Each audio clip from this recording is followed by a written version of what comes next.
Saludos a todos. Soy el facilitador Sami Hamdan Suleiman, abogado en nombre del Instituto de Estudios Superiores de Investigación y Posgrado.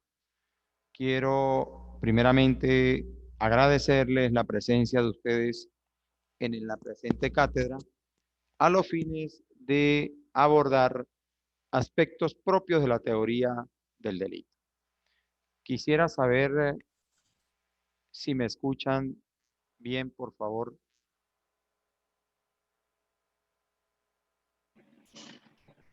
Buenos días, estimado docente. Sí le escucho bien. Muy bien.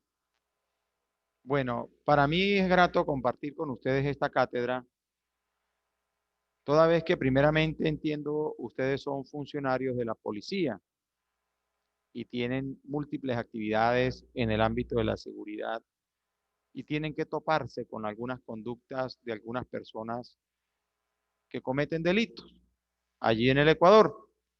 Y precisamente eso es lo que nosotros vamos a ver en esta cátedra.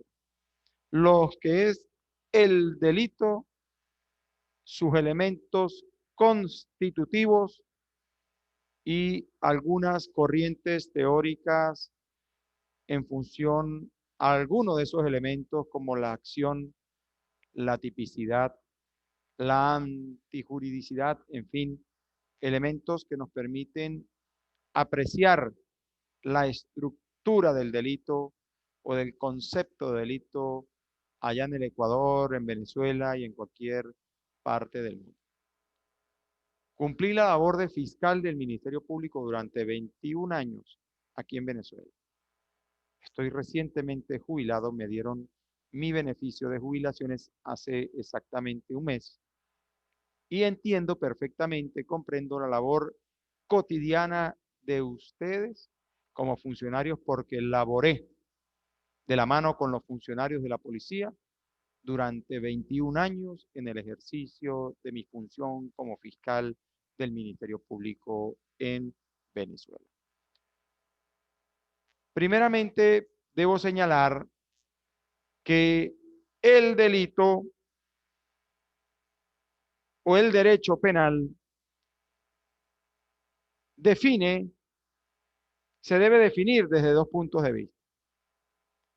El derecho penal tiene que ver con la regulación de conductas, tiene que ver con la enunciación o tipificación de los delitos y las sanciones que en esa disposición se contienen. Aquí en Venezuela tenemos el Código Penal y un conjunto de leyes especiales en el ámbito penal también. Pero en Ecuador he notado que tienen el Código Orgánico Integral Penal. Y ese Código Orgánico Integral Penal responde casualmente a la integración del derecho penal material y del derecho penal adjetivo o procesal. Allí ubicamos en una parte los delitos, las conductas y en otra el contexto normativo del proceso penal para la aplicación precisamente de esas consecuencias que establecen los delitos fijados en la parte del derecho penal material fijados allí en el Código Orgánico Integral Penal del Ecuador. ¿Qué debemos nosotros comprender primeramente por derecho penal? Es la rama del derecho que se refiere exactamente al hecho punible y a la consecuencia jurídica que genera esa conducta reguladora en función al hecho punible que comete la persona. Entonces, existen algunos tratadistas como Federico Puig Peña, que es del criterio que el derecho penal se puede definir desde dos puntos de vista, desde el punto de vista objetivo y desde el punto de vista subjetivo. Y desde el punto de vista objetivo lo definen como la ciencia que funda y determina el ejercicio del poder punitivo. En esa idea también existe otro autor llamado Hernán Grisanti Aveledo, un doctrinario venezolano que define el derecho penal objetivo como el conjunto de normas jurídicas establecidas por el Estado mediante las cuales se describen los delitos y se establecen las correspondientes penas. Es decir, las sanciones penales aplicables a aquellas personas que incurren en la comisión de hechos punibles, en la comisión de hechos delictuales.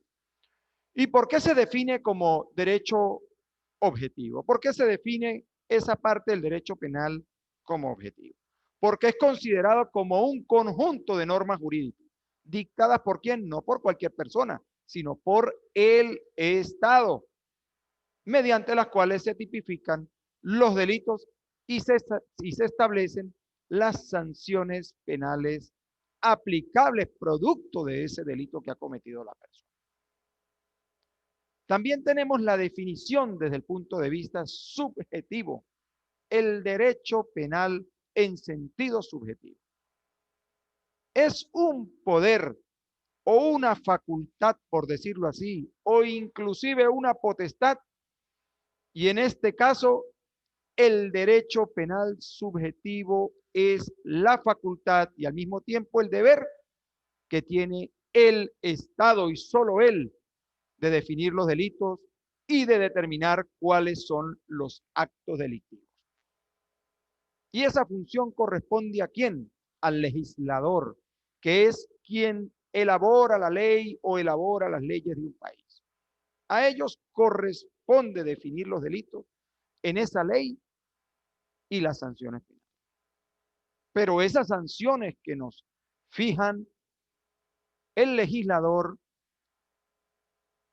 como bien ocurre en Ecuador, en el Código Orgánico Integral Penal del Ecuador, no puede estar en discordancia con el enunciado constitucional. Si la Constitución del Ecuador no permite la pena de muerte, no puede el Código Orgánico Integral Penal del Ecuador establecer como sanción ante determinado delito la pena de muerte. Es un tema propio de los derechos humanos y del principio de progresividad.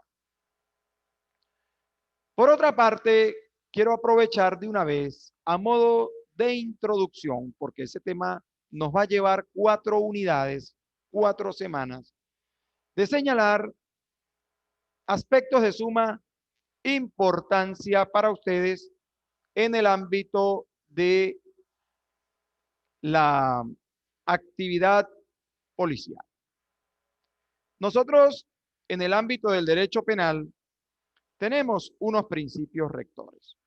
Hay unos principios rectores que rigen el derecho penal y que es bueno que ustedes los conozcan. En esa idea tenemos por señalar lo siguiente. El primer principio, el principio de la dignidad de la persona humana. Es decir, el derecho penal justo no solamente debe limitarse a sancionar penalmente a quien ha ejecutado una conducta reprochable, sino que también esa sanción debe estar en armonía con el tema propio de los derechos humanos. Y tiene que ver con la función resocializadora de la pena también. Es decir, la pena aplicable debe ser una pena entendida desde el punto de vista del respeto a la dignidad de la persona humana o que ha incurrido a lo mejor en un error al haber transgredido la norma cometiendo algún delito. Tenemos el principio de la igualdad material ante la ley. ¿Qué significa? El derecho a ser tratado de manera similar ante la ley. Si al hijo del rey se le imputa un delito y se le condena a cumplir la pena que fija el Código Orgánico Integral Penal del Ecuador, pues el mismo tratamiento debe tener la persona más humilde del Ecuador, o viceversa, la misma pena que aplica en función a la similitud del delito y de las consecuencias penales, que es la pena aplicable, que se le hace a una persona de un nivel de humildad en el ámbito de su nivel de vida, de escasos recursos, pues el mismo tratamiento debe aplicarse a aquel que teniendo mucho incurre en ese tipo de conducta. Tenemos también el principio de la proporcionalidad. El principio de la proporcionalidad nos indica a que las penas tienen que ser proporcionales en función al delito. No es lo mismo incurrir en un delito de lesiones leves al delito de homicidio. La pena es distinta y por tanto la sanción que dicta el juez debe estar o debe ser proporcionalmente aceptable en función al delito que se ha cometido. Tenemos el principio de la razonabilidad. Ese principio guarda relación también con la proporcionalidad. No podemos perder la razón al momento de imponer las sanciones penales, al momento de codificarlas. ¿Por qué? No podemos dejar de lado la función resocializadora de la pena. En fase de ejecución, cuando la persona es condenada, si el delito es de suma gravedad y la pena es alta, pues obviamente tendrá que cumplirla en un centro carcelario, en un centro de reclusión del Estado, y la idea es que esa persona dentro de ese centro de reclusión pueda recuperarse socialmente, pueda estudiar, pueda capacitarse, pueda tratar de ser mejor persona, es decir, que existan programas correccionales y resocializadores dentro de las cárceles o centros de reclusión que tiene el Estado. El principio de la necesidad de intervención como última razón de ser del derecho penal. Es decir, si tenemos un caso de un reclamo de una deuda que tiene alguna similitud con la estafa o con el engaño, pues primeramente, ¿qué nos dice este principio? Que la última instancia, podría decirse, desde el punto de vista del reclamo, debe ser la justicia penal. Deben agotarse los medios existentes en el ámbito, a lo mejor, procesal civil o en el ámbito de la conciliación, si es que ello resultare posible.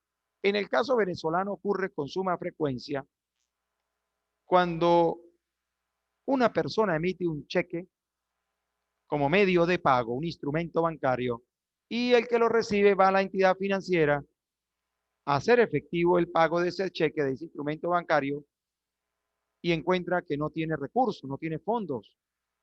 La persona tiene dos vías: demandar ante un tribunal el cobro de ese dinero o el pago de ese dinero, y la otra, acudir a la instancia penal ante el Ministerio Público a denunciar el delito de estafa por emisión de documento bancario, de cheque, lo cual a lo mejor resulta posible, pero la idea de ese principio de necesidad de intervención como última razón de ser del derecho penal nos indica que debemos agotar previamente cualquier camino distinto a este para poder en última instancia hacer uso del derecho penal para el reclamo correspondiente. A eso se refiere este principio. También tenemos el principio de la teología de las sanciones penales.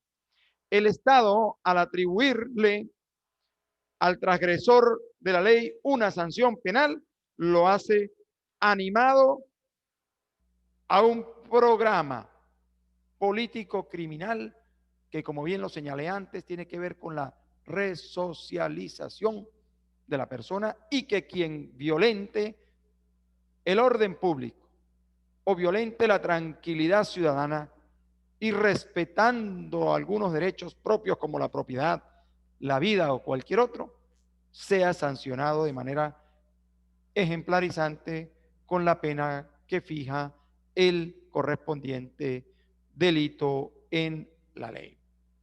El principio de la culpabilidad tiene que ver con un aspecto propio de la responsabilidad subjetiva. El acto consciente y voluntario de la persona en la ejecución del hecho criminal, en la comisión del delito. Y también tenemos el principio del acto, que se refiere a una conducta humana, es decir, la conducta humana se castiga por lo realizado. Pero más allá de castigarlo por lo realizado, pues esa conducta que ha materializado el sujeto activo del delito, obviamente debe estar reprochada o sancionada con una pena en el Código Orgánico Integral Penal del Ecuador. Y también tenemos el principio de lesividad. Se denomina también el bien jurídico. Todo delito supone la lesión o potestad, perdón, o puesta en peligro de un bien jurídico. En el caso de las personas, cuando se comete el delito de homicidio, pues el bien jurídico tutelado o afectado es la vida. Cuando se produce el hurto o el robo, podríamos decir, el bien jurídico tutelado es la propiedad en el caso del hurto. Y cuando el robo, aquí en Venezuela denominamos robo, el despojo de un bien bajo amenaza con arma de fuego, pues allí se entran, allí estaríamos en presencia de un delito pluriofensivo, ya que se lesiona no solo la vida, la integridad de la persona, sino también la propiedad de ella. Por otra parte, existen unos elementos del delito, y es que los elementos del delito están dentro de cada enunciado y tiene que ver con la acción, tiene que ver con la tipicidad, la antijuridicidad, la imputabilidad, la culpabilidad, inclusive podríamos hablar de la penalidad. Esos puntos van a ser tratados en las otras unidades que tenemos presentes para las unidades 2, 3 y 4. Yo les quiero pedir en este caso la mayor colaboración a cada uno de ustedes de cumplir con cada una de las asignaciones que fijemos en el aula virtual. La idea es que podamos comprender, no convertirnos en filósofos del derecho penal, pero sí comprender cómo se estructura el delito, cómo se estructura los tipos delictuales fijados en el Código Orgánico Integral Penal del Ecuador, la clasificación de los delitos. Cuando estamos frente a un delito contra las personas, cuando estamos frente a un delito contra la propiedad, cuando estamos frente a un delito donde aparezca como víctima el Estado, en fin, poder manejar esos conceptos básicos que debe tratar los funcionarios de la policía del Ecuador. No sé si existe alguna pregunta hasta aquí, si existe alguna duda, si quieren decir algo, por favor.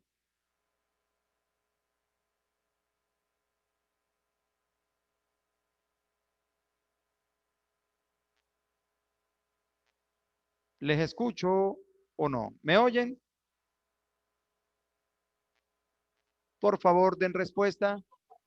Sí, doctor, Sí, sí se lo escucha. estamos bien, doctor. Perfecto. Doctor, buenos días. Buenos días. Sí, doctor, buenos días, sí se lo Bueno, escucha. yo quiero que nosotros en esta cátedra prestemos la mayor atención posible a las actividades que voy a asignar, que no son cosas del otro mundo. Yo entiendo que ustedes son funcionarios al servicio del Estado y que siempre tienen múltiples ocupaciones, pero el tema del delito es un aspecto fundamental de diario acontecer para ustedes. Entonces, que comprendamos desde el punto de vista escrito, desde el punto de vista literal, lo que ha de ser el delito, sus diversas modalidades, sus elementos constitutivos y las corrientes teóricas que rigen algunos de los elementos propios como la acción, la tipicidad y la antijuridicidad. Estamos próximos a concluir la conexión. Estaba fijada. Doctor, buenos días. Yo tengo una consultita. Sí, a la orden. Doctor, buenos días, compañeros. Buenos días. Disculpen la molestia. En el caso de que sea un adulto mayor, ¿para juzgarlo sería tipificado en el Código Integral Penal o se tomaría en cuenta la ley del adulto mayor? Hay que revisar ese punto. Primeramente, tendríamos que entrar a considerar el contenido de esa ley para ver hasta qué punto esa ley prevé la posibilidad delictual. Ojo, esa ley no contiene delitos, entiendo yo. Es una ley que protege al adulto mayor. El adulto mayor está sujeto a nivel penal a unos asuntos propios de mitigación de pena. Las personas de alta edad tienen algunos, si se quiere, beneficios desde el punto de vista de la reducción de la pena cuando se hacen merecedores de penas privativas de libertad. Tendríamos que revisar ese punto a nivel del Ecuador. En Venezuela, por ejemplo, la ley del adulto mayor no establece sanciones penales. Simplemente establece un marco normativo regulador de algunos tratamientos en favor del adulto mayor.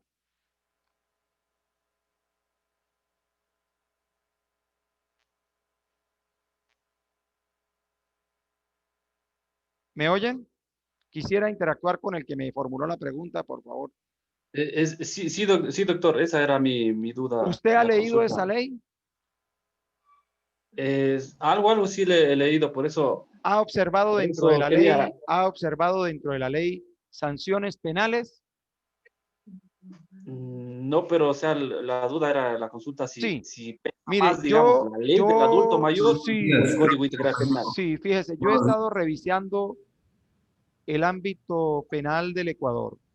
Ustedes tienen allá el Código Orgánico Integral Penal del Ecuador, que comprende casi la totalidad, podría decir, de los delitos allí tipificados para el Ecuador. Inclusive, recientemente tuve una cátedra hace minutos con otra especialización y yo les explicaba a ellos que la mejor evidencia de lo que te estoy señalando ahorita es que Ecuador ratificó la Convención contra la Tortura, Tratos Crueles, Inhumanos y Degradantes y aún observamos que el delito de tortura sigue fijado en el Código Orgánico Integral Penal del Ecuador, cuando la asunción de ese compromiso internacional precisamente conduce a que cada estado tenga que legislar en materia de los delitos contra la tortura, tratos crueles, inhumanos o degradantes. Y he notado que la totalidad de delitos, por decirlo así, tengo casi una certeza del 95%, están dispuestos en el Código Orgánico Integral Penal del Ecuador. Por lo que esa ley del adulto mayor debe ser una ley de carácter más que todo social, no sancionatorio, sino social en el tratamiento del adulto mayor. Sin embargo, existen causas de mitigación de pena. Es decir, cuando se condena a una persona o se imputa y acusa a una persona por un delito X, por homicidio, por ejemplo, bueno, esa persona, si tiene una edad alta, considerable como adulto mayor, recibe la posibilidad de una reducción fijada en la norma penal para mitigar la sanción que le ha sido o que le aplica eh, el artículo en razón al delito que ha cometido.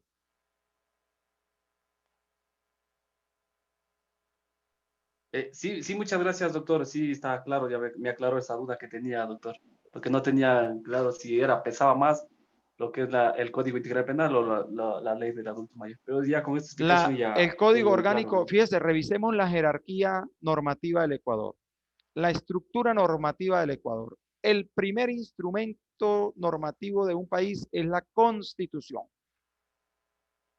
Y cuando revisamos la teoría de Kelsen, de Hans Kelsen, en la estructura piramidal de la norma, nosotros ubicamos allí las leyes orgánicas en un nivel de escala alto. Tiene la Constitución, viene el bloque de constitucionalidad representado en los convenios, pactos y acuerdos en materia de derechos humanos suscritos y ratificados por el Ecuador, y luego en la estructura jerárquica encontramos las leyes orgánicas. Y precisamente el código sancionatorio, el código penal, más el procesal en Ecuador tienen el carácter de orgánico. De allí que siempre por encima de las leyes ordinarias estará siempre las disposiciones contenidas en las leyes orgánicas, y el Código Orgánico Integral Penal del Ecuador es orgánico y por ello está en el tercer nivel de arriba hacia abajo en la pirámide kelseniana.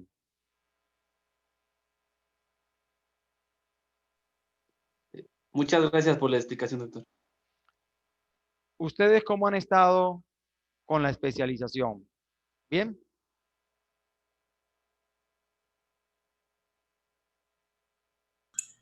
Todo bien, doctor, todo bien. Fíjense, yo tengo una particularidad. A mí me gusta estar pendiente del aula todos los días.